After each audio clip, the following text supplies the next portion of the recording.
ఇది కేవలం సమాచారంగా మాత్రమే భావించండి. వైద్య నిపుణులను సంప్రదించండి. సో మ్యామ్, మీరు ఇందాక అన్నారు కదా, ఈ యూరిన్ లీకేజ్ అనేది 2 టైప్స్ ఉంటదని చెప్పి.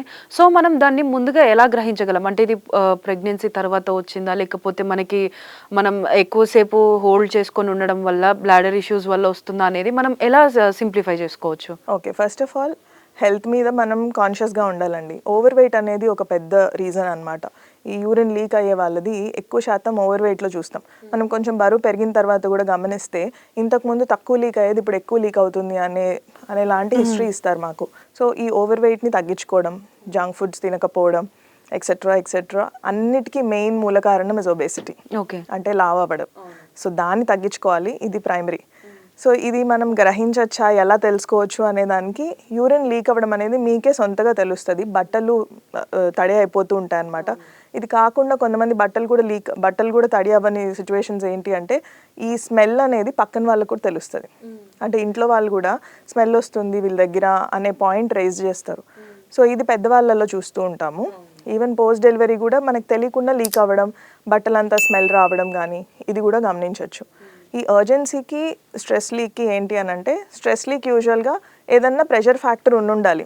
కింద భాగంలో ఏదైనా ఇంజరీ కానీ, ఏదైనా ప్రెగ్నెన్సీ కానీ, లేదు మెనోపాజ్ అంటే ముట్లు ఆగిపోయిన తర్వాత ఏదైతే మన ఈస్ట్రోజన్ లెవెల్ ఉంటుందో, బాడీలో ఏదైతే ఫీమేల్ హార్మోన్ ఉంటుందో అది తగ్గిపోతుంది. దానివల్ల మనకి లీక్స్ అనేవి జరుగుతాయి.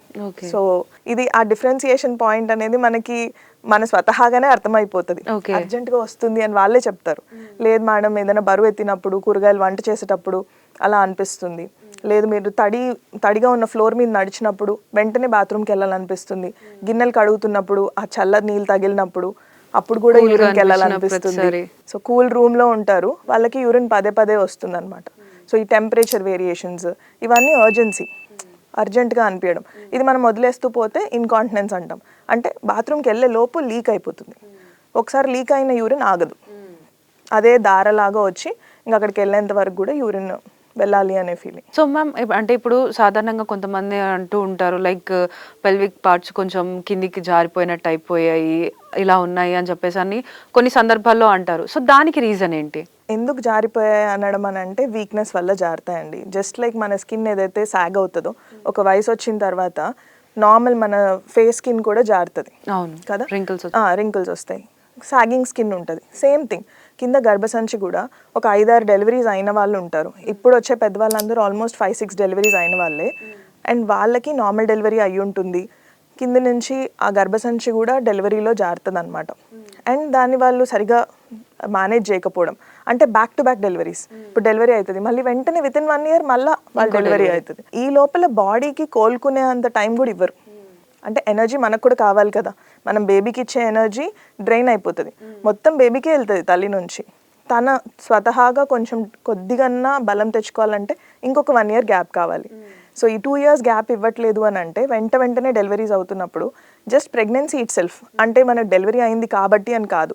సో నేను నార్మల్ డెలివరీ చేసుకోను, సెక్షన్ చేసుకుంటా అనే వాళ్ళు కూడా ఉంటారు.